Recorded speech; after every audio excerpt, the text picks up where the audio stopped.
मित्रांनो नमस्कार. आज आपण जो विषय चर्चेला घेणार आहोत, तो सध्या महाराष्ट्रामध्ये खूपच गाजलेला आहे. मुद्दा आहे बिनविरोधाच्या विरोधातल्या निवडणुकीचा. म्हणजे बिनविरोध निवडणूक हा काय प्रकार आहे, हे आपण आज जाणून घेणार आहोत. मित्रांनो, सध्या महाराष्ट्रामध्ये मुंबई महापालिकेसह 29 महापालिकांच्या निवडणुका चालू आहेत, जिथे आपण नगरसेवक निवडून देणार आहोत. तर तुम्हाला असं दिसत असेल की सत्ताधारी जो पक्ष आहे भाजप महायुती, यांचे जवळजवळ 67च्या पेक्षा जास्त नगरसेवक हे बिनविरोध निवडून आलेले आहेत. आता यामध्ये 45 हे भाजपचे आहेत आणि 22 हे शिवसेनेचे म्हणजे शिंदे गटाचे आहेत. आता बिनविरोध निवडणूक हे काय आपल्या देशाला तसं म्हटलं तर नवीन नाहीये. याच्या इतिहासामध्ये आपण डोकावून बघितलं तर 1951च्या सार्वत्रिक निवडणुकीमध्ये, म्हणजे जी आपल्या देशाची स्वातंत्र्यानंतरची पहिली निवडणूक होती, तेव्हापासून आजतागायत म्हणजे 2024 मध्ये ज्या लोकसभा निवडणुका झाल्या, तोपर्यंत जवळजवळ 35 खासदार हे बिनविरोध निवडून आलेले आहेत.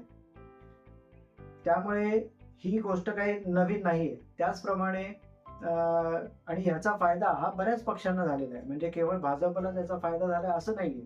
आता 1951 साली किंवा तेव्हा तर भाजप अस्तित्वात पण नव्हती, परंतु अगदी लेटेस्ट आपण उदाहरण बघितलं तर गेल्या लोकसभेच्या निवडणुकीमध्ये भाजपचे एक खासदार जे सुरत लोकसभेच्या ठिकाणून निवडून आले होते, ते बिनविरोध निवडून आले होते.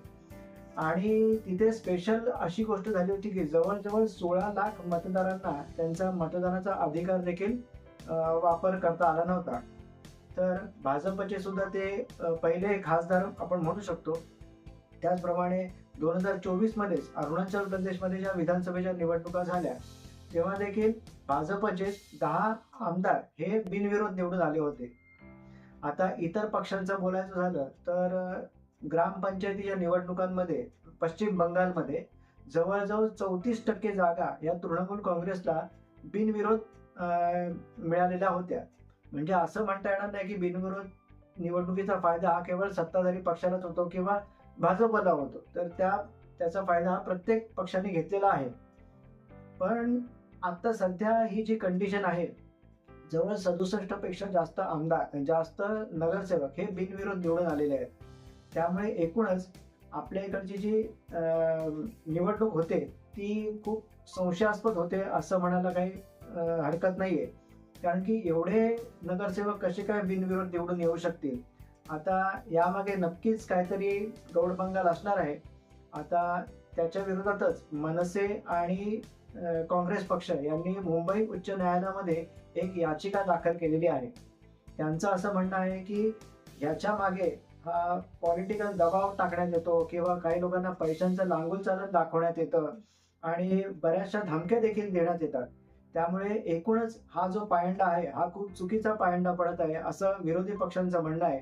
याच्यामुळे राजकारणामध्ये गुंडगिरीचा प्रमाण खूप वाढणार आहे. तर ही गोष्ट आपण सर्वांनीच नक्कीच याचा विचार केला पाहिजे. सत्ताधारी पक्षाचं देखील थोडंसं वेगळं मत आहे. ते म्हणतात की अशा प्रकारच्या निवडणुका म्हणजे लोकशाहीची परिपक्वता झालेली आहे असं म्हटलं जातं. आणि बिनविरोध निवडणूक ही कायद्याने वैध आहे. म्हणजे आपल्या लोकप्रतिनिधित्व कायदा 1951च्या 53(2) मध्ये ह्याला वैधता देण्यात आलेली आहे. म्हणजे मुदतीनंतर जर का नामनिर्देशन पत्र मागे घेण्याची तारीख संपलेली असेल आणि तेव्हा एकच उमेदवार जर का रिंगणात असेल, तर त्या उमेदवाराला मतदान न घेता डायरेक्ट तो निवडून आलेला आहे असं घोषित करण्यात येतं. परंतु ही चुकीची प्रथा आहे असं बऱ्याच जणांचं म्हणणं आहे. आणि बऱ्याचदा ग्रामपंचायत निवडणुकीमध्ये त्या अनअपोज्ड म्हणजे बिनविरोध व्हाव्यात यासाठी सरकारकडून काही स्पेशल फंड देखील दिला जातो आणि तो फंड डेव्हलपमेंटच्या कामांसाठी वापरला येऊ शकतो असं ग्रामपंचायतीचं म्हणणं आहे.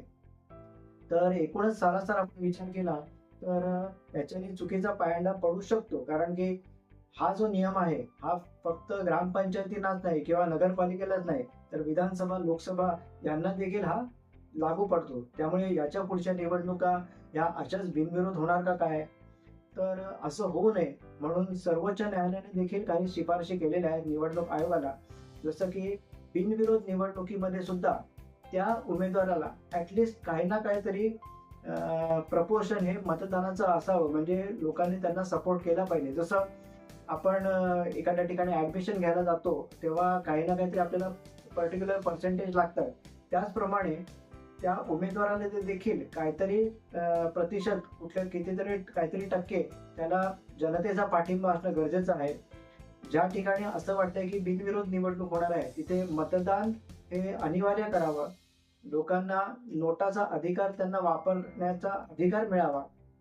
विरोधी पक्षांचं हेच म्हणणं आहे की अशा गोष्टींमुळे जिथे निवडणूकच घेतली जात नाही, अशा ठिकाणी निवडणुकीची गरज पडत नाही.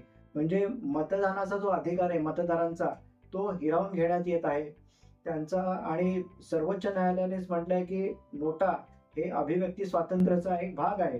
त्यामुळे घटनेने तुम्हाला मतदान करण्याचा अधिकार दिलेला आहे. तर तुम्ही मतदान करण्याचा अधिकार हा मतदाराकडून काढून घेऊ शकत नाही, असं विरोधी पक्षांचं म्हणणं आहे.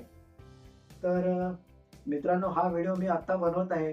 कदाचित तुम्ही हा व्हिडिओ बघाल तेव्हा महाराष्ट्रातल्या सगळ्या निवडणुका झालेल्या असतील, त्याचे निकाल देखील लागलेले असतील, बराचसा सत्तापालट बऱ्याच ठिकाणी झालेला असेल. सध्या तर तुम्ही बघत असाल की सर्कशी माझ्या माकडांची कशी इकडून तिकडून ते उड्या मारत असतात, त्याचप्रमाणे नगरसेवक देखील ह्या पक्षातून त्या पक्षात, त्या पक्षातून ह्या पक्षात हे चालूच आहे. तर सत्तेची जी मजा आहे, आपल्याला हा जो खेळ, सत्तेचा जो खेळ आहे, हा बघण्यात नक्कीच आपल्याला सर्वांना मजा येणार आहे. पुढील काही दिवसांमध्ये सगळं चित्र स्पष्ट होईल आणि ह्याच्या पुढच्या निवडणुका देखील कशा होतील, ह्या देखील पाहणं खूप गरजेचं आहे. मित्रांनो, प्रश्न आपण असं म्हणू शकत नाही की मी तर मतदानच करत नाही. मित्रांनो, मतदान सर्वांनीच केलं पाहिजे, कारण की आपण या देशाचे नागरिक आहोत आणि घटनेने आपल्याला तो अधिकार दिलेला आहे. तर एकूणच सांगायचा मुद्दा आहे की खूपच इंटरेस्टिंग आहे ही सगळी गोष्ट. आता आजच मी एक बातमी वाचली की सर्वोच्च न्यायालयाने काहीतरी त्यांचा निर्णय दिलेला आहे. आता तो निर्णय देखील काय आहे, ती बातमी मी अजून पूर्ण वाचलेली नाहीये. ती बातमी मी वाचेन आणि त्याचा मतितार्थ देखील मी तुमच्यासमोर मांडीन. तर आत्ता इकडे थांबतो. पुन्हा भेटू आपण अशाच कुठल्यातरी विषयावरती चर्चा करण्यासाठी. आणि तुम्हाला हा व्हिडिओ आवडला असल्यास आपल्या मित्रांना, आपल्या ओळखीच्या लोकांना, आपल्या नातेवाईकांना हा व्हिडिओ नक्की शेअर करा. आणि तुमचं देखील यावरती काय मत आहे हे मला जरूर कमेंट बॉक्समध्ये कळवा. तर तुर्तास इथे थांबतो. पुन्हा भेटू एका पुढल्या व्हिडिओमध्ये. तोपर्यंत धन्यवाद. आणि मित्रांनो, जर तुम्ही या चॅनलवरती नवीन असाल तर चॅनलला कृपा करून सबस्क्राईब करा. पुन्हा भेटू. धन्यवाद.